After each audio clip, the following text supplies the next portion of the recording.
Where we live, it's 20 to 30 minutes to Fresno or 20 minutes up to Oakhurst, so the kids cannot walk to school, they can't walk to the movies, they pretty much have to drive wherever they go.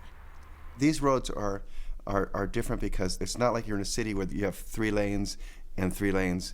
To get to the closest little market is 3 miles from our house.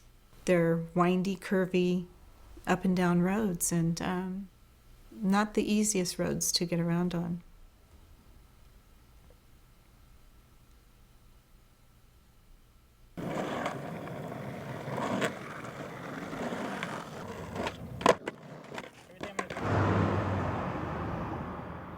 Ibrahim was very much into skateboarding with his friends, finding places and trying to do tricks and grinding, and went through Vans tennis shoes every month. He needed new shoes because they were worn out.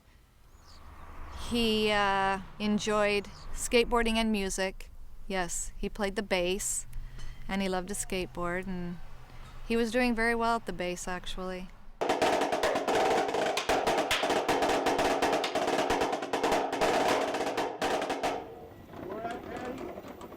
He always loved music, but he got more interested in it when we moved over here. We had a private teacher that he used to go to teach him bass guitar. That's what he used to love. He was a friend of my nephew. He wanted bass lessons, and so he became a regular student of mine. This became his passion. He loved it. He practiced all the time. Some of his friends joined a band, and I think they had talked before about joining a band, and there were no bass players. So Ibrahim said, yeah, I can do that. It's, not the typical everybody wants to be a drummer or a guitar player, but he'll be the bass player. They call them those back garage kind of bands, and he used to have his own friends. They used to practice all the time, either here or some other places, at other people's garages. And they all had a good time. He loved being in the band with the other guys, and it was a good connection for them. First time I met Ibrahim was first band practice we ever had. We started a band, and then I met him first band practice, yeah. At one point we had a show a good every week, down Fresno and locally in Oakhurst up here, as we got deeper into the genres of punk and ska. Ibrahim was into punk. This was his favorite, and they were actually the more musical band of the 3 or 4 bands they play with. I hopefully try to teach him how to hear something if he heard a song, and be able to try to help him figure it out. With those kind of songs, there are a lot more attitude. Ibrahim was very much rooting for the underdog and wanted people to speak up. He celebrated people's differences. And so he was kind of an ambassador in some ways for his home country, Lebanon. He was very proud of being Lebanese, and wanted people to know that what life was like in Lebanon, and set the story straight for a lot of them that they don't ride camels and have oil wells in their backyard, and it's not a desert, it's Mediterranean.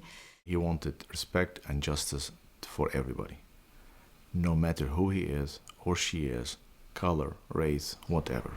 Overall, he's a pretty loving guy, even though he didn't want to show it most of the time, because we were all punk rockers, he cared for everybody.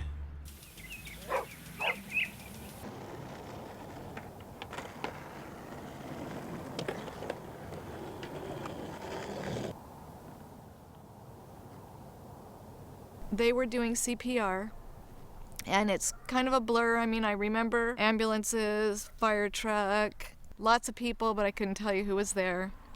But I just found Ibrahim, and I just stood there saying, come on, come back, come back. They kept telling me, back up, you gotta back up. But I didn't. I stood right there, and I heard him say time of death. And I just freaked out. I kept telling him, don't quit. There's still a chance, don't quit. But they said they'd been doing it long enough that there was no chance. And I just was screaming, no, don't quit. I was told when I was at the school that he had been in the car with several friends and that perhaps there had not been enough seat belts. But it wasn't until we actually got the police report that we'd known that the boy had had a traffic violation 2 days before that for the same thing of carrying youth in his car and no seat belts. We still have his cell phone connected because we call it every once in a while just to hear his voice, so we don't forget. The message still hasn't sunken in. Kids who think, we're just going up the road. Nothing's going to happen. I lost a child. My daughter has lost one of her very dearest friends, her big brother. There's a gap in our family. We feel his presence, but it's not him.